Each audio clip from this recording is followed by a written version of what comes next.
Hello everyone, कैसे हैं आप सभी। तो आज हम लोग बात करने वाले हैं हमारे शरीर में मौजूद 7 चक्रास के बारे में। यूँ तो हमारे शरीर में कई सारे चक्र हैं, लेकिन जो मेन चक्र हैं वो है 7। तो उनके बारे में हम जान लेते हैं जल्दी से कौन कौन से हैं, और फिर डिटेल में उसके बारे में मैं आपको बताती हूँ किस चक्र का किस भावना से, किस विचार से क्या संबंध है। तो देख लेते हैं जल्दी से चक्र कौन कौन से हैं। सबसे पहले है मूलाधार चक्र, फिर है स्वादिष्ठान, मणिपुर चक्र, फिर आता है अनाहत चक्र, विशुद्धि चक्र, उसके बाद आज्ञा चक्र, और फिर सबसे लास्ट में आता है हमारा सहस्रार। तो अब हम जान लेते हैं कि ये जो चक्र हैं इनका कौन सी भावना से क्या संबंध है, कौन से इमोशन से इनका रिलेशन है, और अगर वो चक्र इम्बैलेंस हो जाए तो हमारे शरीर में क्या क्या परेशानी हो सकती है। तो सबसे पहले बात करते हैं हम मूलाधार चक्र की। मूलाधार चक्र हम अपनी ज़िंदगी में कितने एक्टिव हैं उसके लिए ज़िम्मेदार है। अगर आपको बहुत ज़्यादा लेथार्जिक फील होता है, बहुत ज़्यादा डिप्रेस्ड फील होता है, आपका कुछ करने का मन नहीं करता, इसका मतलब आपका जो मूलाधार चक्र है वो ब्लॉक्ड है। आपको उसको हील करने की ज़रूरत है। भावनाएं, विचार कौन कौन से जुड़े हैं इससे? इनसिक्योरिटीज़, सिक्योरिटीज़, कॉन्फिडेंस, वो सब कुछ हमारे मूलाधार चक्र पर ही आधारित है। यदि ये ब्लॉक्ड है तो आपको कहीं कहीं सेल्फ एस्टीम, कॉन्फिडेंस की प्रॉब्लम महसूस हो सकती है। शरीर में क्या महसूस हो सकता है? लोअर बैक की प्रॉब्लम, डाइजेशन की प्रॉब्लम, इस तरह की कुछ प्रॉब्लम से आप हो सकता है, या आपका शरीर का लोअर हिस्से में कुछ भी दिक्कत होना। अब आते हैं हम अगले चक्र की ओर, जो है स्वादिष्ठान चक्र। जो स्वादिष्ठान चक्र है वो जिम्मेदार है हमारे क्रिएटिविटी के लिए, और बहुत ज़्यादा किसी किसी को ऑब्सेशन हो जाता है ना फिज़िकल नीड का, सेक्सुअल विचार बहुत ज़्यादा आते हैं, उसके लिए भी ये हमारा स्वादिष्ठान चक्र ही जिम्मेदार है। अगर ये ब्लॉक्ड है तो बहुत ज़्यादा हमें इस तरह के विचार हो सकता है आए, और अगर ये फुल्ली ब्लॉसम्ड है या फिर एक्टिव है तो हम बहुत क्रिएटिव होंगे, बहुत एक्टिव होंगे, और अपने लिए जीवन में आगे बढ़ने के लिए लगातार प्लानिंग बनाते रहेंगे। अगर ये ब्लॉक्ड होता है तो शरीर में क्या क्या दिक्कतें आ सकती हैं? अगेन आपको यूट्रस से संबंधित कोई प्रॉब्लम आ सकती है। जो बॉयज़ हैं, जो मेल्स हैं, उनको प्रोस्टेट से संबंधित कोई दिक्कत आ सकती है। डाइजेशन से संबंधित इसमें कोई दिक्कतें आपको आ सकती हैं। और फिर से जो हमारे शरीर का निचला हिस्सा है वो पूरा ही किसी न किसी तरह कहीं ना कहीं से अफेक्टेड हो सकता है कि हो। अगला चक्र होता है, हम चलते हैं उसकी तरफ, मणिपुर चक्र। मणिपुर चक्र जो है वो जिम्मेदार है हमारी उदारता के लिए, लालच के लिए, और जेलसी, और बड़ा व्यापक दृष्टिकोण, इसके लिए हमारा जो ये चक्र है वो जिम्मेदार है। अगर हमारा मणिपुर चक्र फुल्ली ब्लॉसम्ड है तो हम ज़्यादा किसी से जेलसी नहीं करेंगे। हमारे अंदर शेयरिंग की जो भावना है वो बहुत प्रबल होगी। हम दूसरों को देने में सुख महसूस करेंगे, और ख़ुद के लिए भी अच्छे से सभी काम कर पाएंगे। और अगर ये ब्लॉक्ड है तो शरीर में क्या महसूस हो सकता है? आपको जो भी हमारे लिवर का, किडनी का, उसके आसपास का, नाभि के आसपास के जितने भी अंदरूनी हिस्से हैं वहाँ पर आपको हो सकता है कोई दिक्कत आए। तो इसका ख्याल रखना बहुत ज़रूरी है। हमें कोशिश करनी है कि इन सब भावनाओं से दूर रहें ताकि ये चक्र भी हमारा एक्टिव रहे। अगला चक्र आता है हमारा अनाहत चक्र, जो होता है हमारा हार्ट चक्र। हार्ट चक्र भी इसको हम बोलते हैं। इसका कौन से इमोशन से इसका नाता है? गुस्सा, क्रोध, प्रेम, नफरत, इससे इसका नाता है सीधा सीधा। अगर ये ब्लॉक्ड है तो आपको ज़्यादा लोगों पर बहुत ज़्यादा गुस्सा आता होगा, खुद पर गुस्सा आता होगा, नफरत होती होगी, घृणा होती होगी लोगों से। अगर ये ब्लॉसम्ड है तो दूसरों के लिए अनकंडीशनल लव, चाहे जो हो, लेट गो, दूसरों को हमेशा प्रेम की भावना से देखना, करुणा, दूसरों को समझना, ये सारी चीज़ें इससे संबंधित हैं। और अगर ये चक्र ब्लॉक्ड होता है तो शरीर में क्या क्या परेशानियां आ सकती हैं? शरीर में हो सकता है आपको लंग्स की, रिब्स की कोई प्रॉब्लम हो जाए, हो सकता है आपको हार्ट में कोई प्रॉब्लम हो जाए।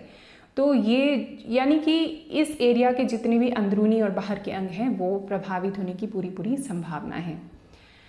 और अगर ये ब्लॉसम होता है तो फिर हमारे चक्र पूरी तरह से एक्टिव होता है, तो फिर हम सिर्फ और सिर्फ पॉजिटिव चीज़ों के बारे में सोचते हैं। अगला चक्र हमारा आता है विशुद्धि चक्र, जो है हमारे गले के बीचों बीच यहाँ पर।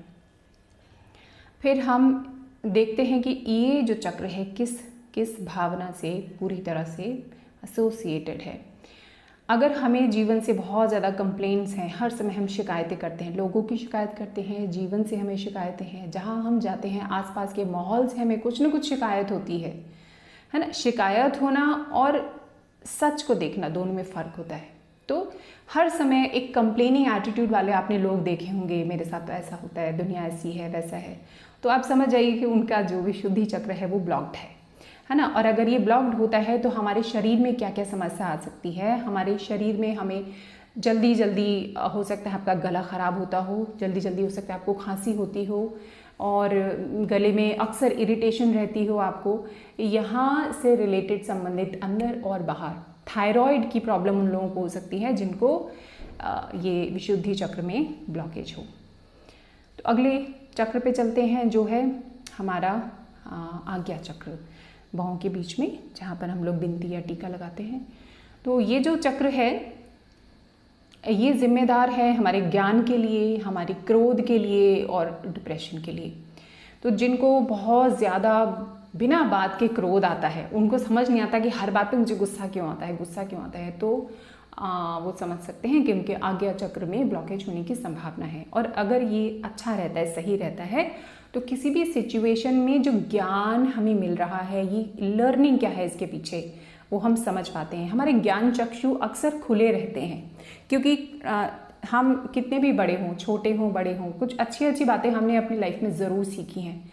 तो किसी भी सिचुएशन में यदि वो अच्छी बात आपको सिचुएशन से निकाल के ले जाती है, समझ लीजिए आपका जो आज्ञा चक्र है वो एक्टिव है, और अगर आप उसमें घिर जाते हैं, आपको गुस्सा आने लगता है, आपको क्रोध आने लगता है, आपको समझ नहीं आता क्या करूं, तो इसमें थोड़ा ब्लॉकेज है।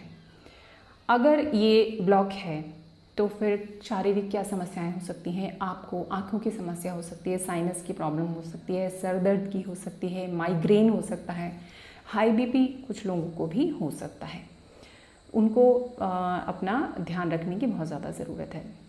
अगला चक्र हमारा आता है सहस्रार चक्र, जो ऑलमोस्ट सबका क्लियर ही होता है, इसमें कोई प्रॉब्लम नहीं होती। ज़्यादातर जो प्रॉब्लम्स आती हैं, जैसा कि देखा गया है, स्टडीज़ कहती हैं, वो नीचे के 3 चक्रास में आती हैं। ऑलमोस्ट ऊपर के 3 या 4 चक्र हमारे एक्टिव मोड में रहते हैं। नीचे जो मूलाधार है, स्वादिष्ठान है, और जो हमारा मणिपुर चक्र है, ज़्यादातर यही प्रभावित होते हैं। तो अपना ध्यान रखिए, चक्रों की जो आपको ये नॉलेज मिली है इसको समझिए, सीखिए, और आप नेट पे से भी और जानकारी ले सकते हैं डिटेल में। और इनके लिए आपको क्या करना होगा, अभी हमने जान लिया कि हाँ ये हमारे चक्र हैं, हमें इन्हें एक्टिव रखना चाहिए। तो क्या करना होगा उसके लिए, एक चक्र मेडिटेशन होता है जिसको हम कर सकते हैं, आँख बंद करके बैठना होता है, और हर एक चक्र के लिए हमारे पास एक मंत्र है। तो एक एक करके, ये जानकारी आपको हो ही गई कौन सा चक्र कहाँ पर है, एक एक करके उस चक्र पर अपने मन को, अपने ध्यान को टिकाएं और वो मंत्र बोलें। तो अभी हम जल्दी से जान सकते हैं कि वो मंत्र क्या है, ठीक है। तो मूलाधार चक्र के लिए हमारे पास जो मंत्र होता है वो है लम, चाहे तो आप इसको लिख सकते हैं। अगला आता है हमारा स्वादिष्ठान चक्र, उसके लिए हमारा जो मंत्र होता है वो है वम वम। तीसरा मणिपुर चक्र, उसके लिए जो हमारा मंत्र होता है वो है रम। अगला चक्र आता है अनाहत चक्र। अनाहत चक्र के लिए जो हमारा मंत्र है इसको एक्टिवेट करने के लिए वो है यम।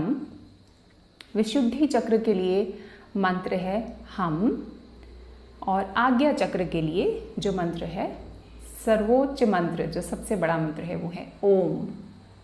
तो ये सभी मंत्र आंखें बंद करके आप हर एक चक्र पर लगभग 3-3, 4-4 मिनट तक अपने मन को टिकाएं, अपना ध्यान दें उस पर, और इन मंत्रों का आप उच्चारण कर सकते हैं, ठीक है। तो उदाहरण के लिए देख सकते हैं, अगर हम मूलाधार कर रहे हैं आंखें बंद करके, हम कह सकते हैं लम लम। इस तरह से आप हर एक जगह पर 9-9-9, यानी आपने मूलाधार पर 9 बार रम बोला, फिर स्वादिष्ठान पर 9 बार वम बोला है ना, 9 9 9 करके। इस तरह आप हर एक चक्र पर उस मंत्र को 9 बार बोलिए, ठीक है। फिर धीरे धीरे आपके जो ये चक्र है एक्टिवेट होने लगेंगे और आप देखेंगे आपकी लाइफ में बहुत सी प्रॉब्लम्स सॉल्व होने लगेंगी। यदि आपको जानकारी है, आपको पता है, आपको एहसास है कि आपके शरीर के किस हिस्से में दिक्कत हो रही है, तो आप उसको चक्र के साथ जोड़कर देखिए। अगर आपको लोअर बैक पेन रहता है तो मूलाधार और स्वादिष्ठान दोनों पर 9 नहीं 21 बार बोलिए उस जगह के मंत्र को, ठीक है। अगर आपको लगता है हाँ मुझे हार्ट में कुछ प्रॉब्लम है, मुझे लंग्स में कुछ प्रॉब्लम है, मुझे बहुत ज़्यादा कफ की प्रॉब्लम रहती है, तो आप अपने हार्ट चक्रा का जो मंत्र है, अनाहत चक्रा का मंत्र है यम, उसको आप 21 बार बोलिए, ठीक है। जहाँ प्रॉब्लम है वहाँ थोड़ा ज़्यादा रुकिए, जहाँ नहीं है वहाँ कम करके आगे बढ़ सकते हैं, ठीक है। तो बस आज की इस छोटी सी जानकारी के साथ वीडियो को बंद करते हैं। जानकारी अच्छी लगी हो तो मेरे चैनल को सब्सक्राइब ज़रूर कीजिए, लाइक कीजिए, शेयर कीजिए। तब तक के लिए बाय बाय, नमस्ते, टेक केयर।